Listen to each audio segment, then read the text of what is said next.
StraightOlay.com. Key to delegation.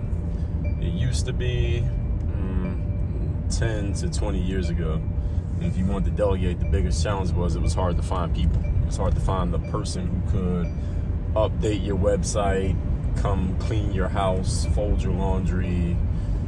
What's the other things we have people do? Wash your car. All the things that people tend to delegate. Manage your social media. It used to be hard to find those people back in the day.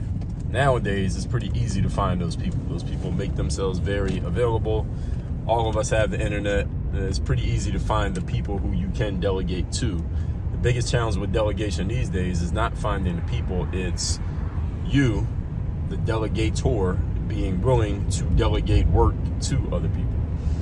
And the reason why a lot of people don't want to delegate work to other people is twofold. I'll give you the smaller reason and the bigger reason. The smaller reason is that many of you may just not be very good communicators, meaning you may not be very good at explaining to another person exactly what you want done or how you want it done, if you want it done a certain way, and basically codifying the process that you would like to delegate. Many people just are not good at that.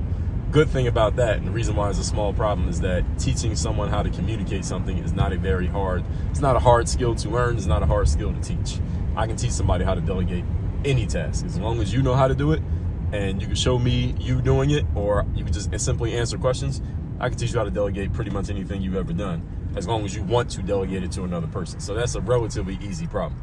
The bigger problem, and the main reason a lot of people don't want to delegate, is not this mental challenge of how to.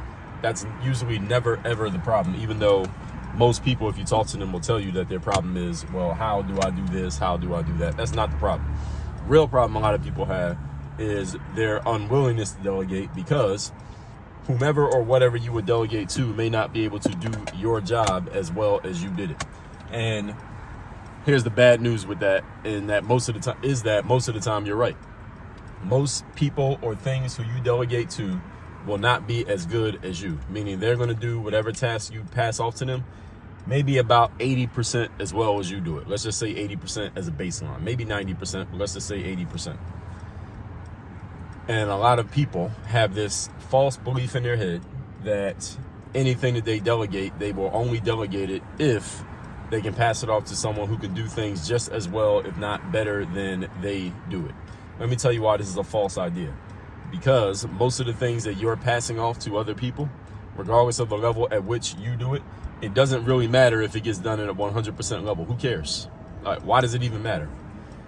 Most of the things you're passing off do not need to be done at a 100% level. They just need to be done, period. As long as they're done at about 80% of what you're doing, assuming that you're amazing, you're the best in the world at packing boxes, you don't need your boxes to be packed 100%. Someone doing it 80% as well, as long as the packages get out the door, is fine.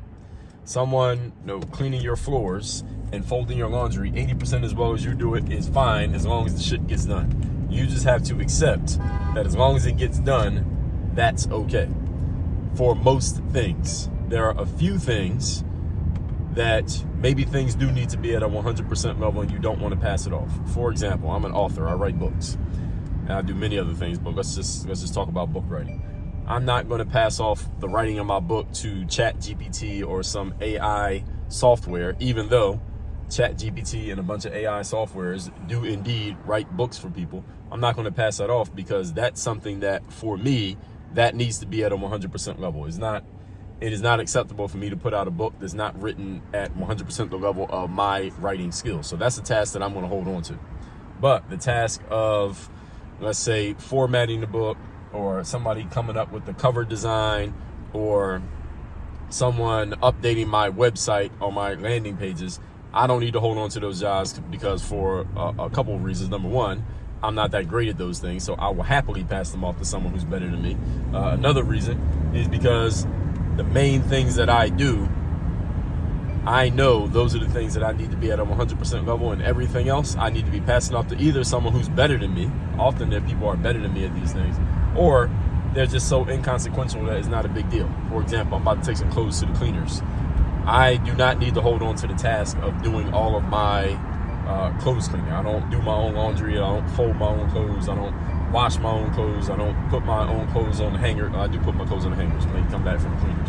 But other than that, I'm willing to pass these tasks off to someone who can do it 80% as well, because I don't need it to be 100%. Why? What do I get out of it being 100%?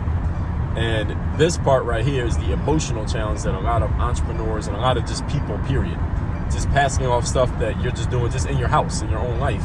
You don't want to pass these things off because you're like, well, people can't do it as well as I do. So what? So what? If someone's not doing that task as well as you, how is that hurting you? Like, what is that going to do to stop how is that knocking your hustle or stopping your grind or your success or your growth? Answer is, it's not. And a lot of people use this as a cope, as an excuse. Well, I'm not going to pass off anything, and I'm going to keep doing all the stuff that I'm already doing. I'm going to keep doing everything, 100% of it, all myself, which means I have no additional resources to use on anything else because I have to, quote unquote, have it done by me because it has to be done, quote unquote, right. All right, this is bullshit. You have to extinguish this false reasoning out of your head and be willing to pass things off to other things or other people so that they can do them at 80% of the level at which you do them, which then frees up your resources for you to focus on the things that need to be at 100%. And here's a hint about that 100% thing. Most human beings are only good at 1 to 3 things that need to be done at 100% level, specifically by you. 1, 2, or 3 things at the most. If you're really talented, you might have 3. Most people have 1 or 2. So I just told you, my writing, any kind of writing, whatever, I'm writing an article, even social media posts. I do all my own writing for the stuff that I put out. So the writing that I do, not the captions for like a video, but all the other writing, I do that writing. I need to do that because I am a writer. That's one of my money skills. And anything that is recorded, like any kind of speaking. So whether I'm doing it on video, whether I'm doing a speaking gig, whether I am doing a TED Talk, whether I'm doing a coaching call, I'm pretty much holding on to those, at least for now. But there's gonna come a time where I'm gonna delegate a lot of that stuff as well. Probably not the writing. I'll always probably do the writing, but let's say the coaching in my coaching programs, I'll have other people who can administer some coaching for me. I have people who maybe in the future will do speaking gigs under the label of my frameworks. But you got to know what your main things are and always be elevating to higher level things. So as we say, you can work on the business instead of in the business. And if you need to do everything yourself, again, look at your life as a business. You will never be able to get out of working in the business if you're always working, if you're always trying to do stuff that's in the business. You got to be willing to pass things off. That's just how it works. So the point here is be willing to delegate. That starts as a mindset, a way of thinking, an emotional thing that you accept. Then you can tangibly do the delegation, which is relatively easy once you've accepted that it's going to happen. All that said, if you would like help and you want me to coach you, and I will coach you with an entire program on how this stuff works, go to workonyourgameuniversity.com. That link's down below in the description. Have me as your personal coach, your direct coach. That's all inside of our university with access to me, live coaching conversations, and all our training materials. That's all at workonyourgameuniversity.com. Work on your game. Dre all day.